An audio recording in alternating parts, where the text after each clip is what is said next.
Well, if you haven't experienced conflict at work, well, then you must work alone. Seriously. It's an inevitable part of our work lives, and it's often handled so poorly, which can have lasting and sometimes devastating effects on not just those involved, but those around you. So I've called in people management specialist Karen Gately for tips on how to navigate this potential office hand grenade.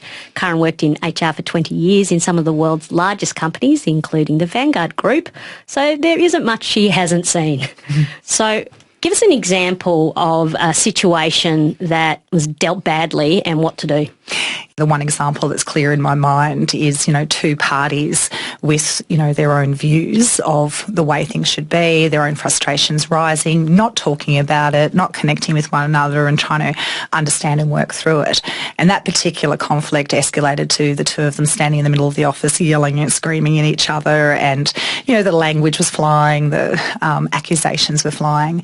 And the result of that was, both of them actually got called into the CEO's office for please explain around conduct. Now, I know, being aware of some of the background detail, that, one party felt aggrieved and felt that they had been treated poorly, but the reality was the way that they responded to that situation did nothing to help their own reputation and obviously, their own standing in the organisation ultimately. So what is truly happening in that type of situation then? People can get very fixed on their view of the world. They can get very emotionally invested in that. We all respond differently to feeling under threat. So if we think that for whatever reason this relationship or situation is a threat to us, some of us fight, some of us flight, so people will avoid actually having the conversation that they need to have.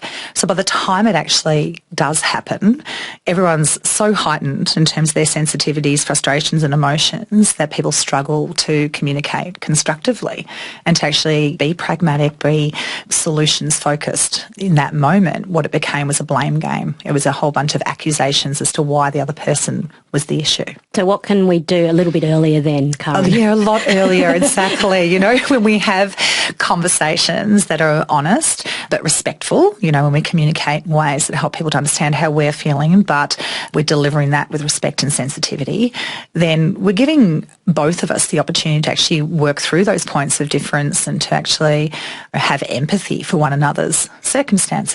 Because again, if we lack empathy, we tend to just fight for our own court or our own corner or whatever our point of view is. And I'm hearing something about the perspective of, well, I am obviously right and the other person is wrong. That's and right. How do I somehow bring some, how am I contributing potentially for this problem? Absolutely. Yeah. We need to own our part in every situation. So even if we feel, again, that we are the victim, we still have choice in terms of how we respond to that.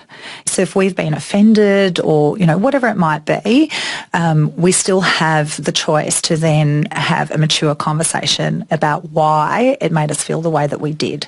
So again, that fear of this could escalate to a conflict often causes it to become a conflict, because we're not just having those calm, rational conversations. So understand what you're bringing and take ownership for that, absolutely, and then build empathy in terms of what the other person's perspective is. And if we're actually listening to understand as opposed to listening as a way of just waiting for our own time to talk, sometimes we're not actually listening, we're just waiting to counter argue.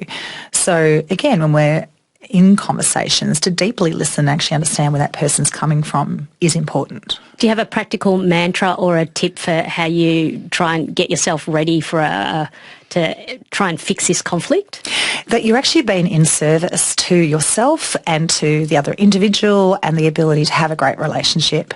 That it's actually about having the courage to do the right thing. That it is the right thing to speak up, to be honest, to be respectful. You can't control how other people are going to respond. So shifting our mindset from I need to go into this and win to I need to go into this to find a solution. When should you get the manager involved?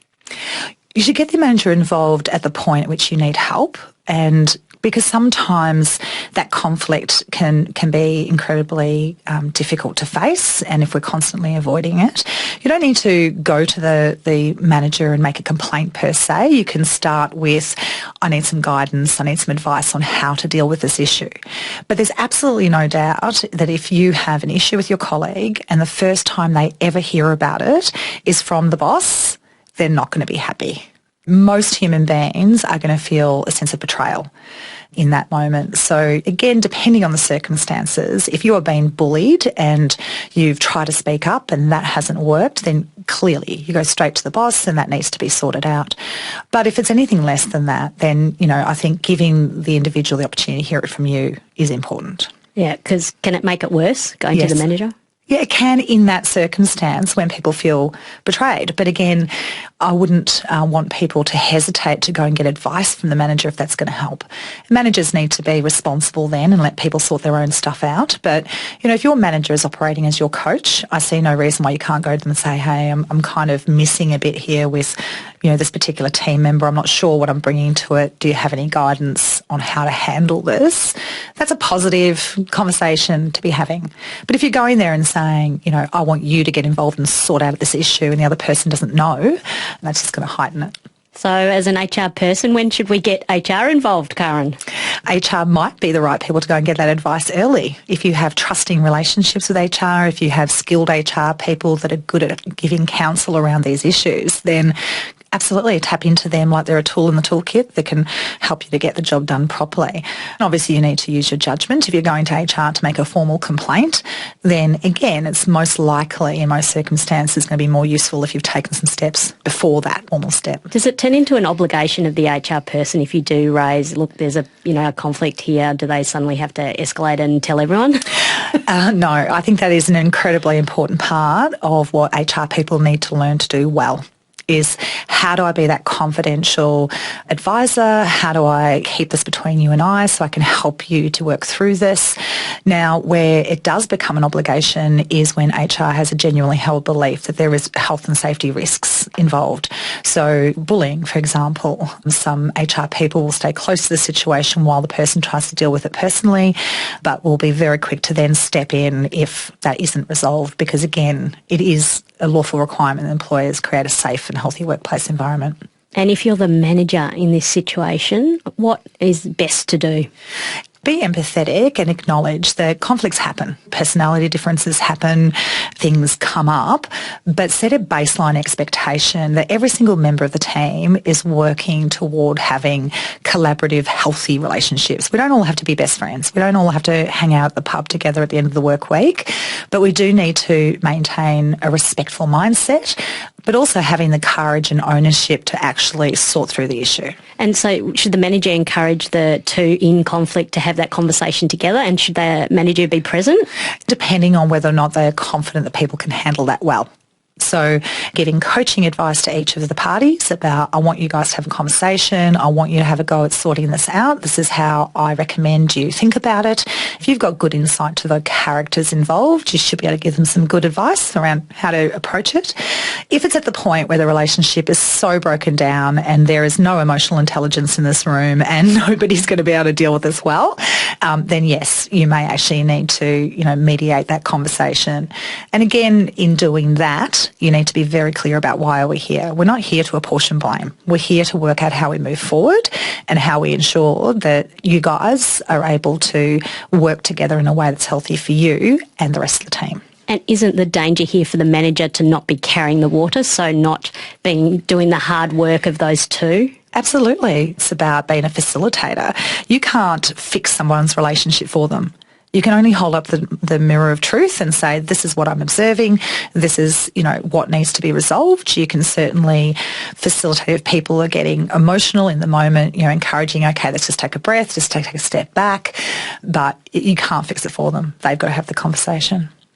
And how do you know when it's time to actually admit that there is a conflict and you might need to move one of the staff members along? Yeah, I think when it's evident that people are either unwilling or unable to change, the sign you need to look for is ownership, that people genuinely care about doing their part to enable the relationship to be successful.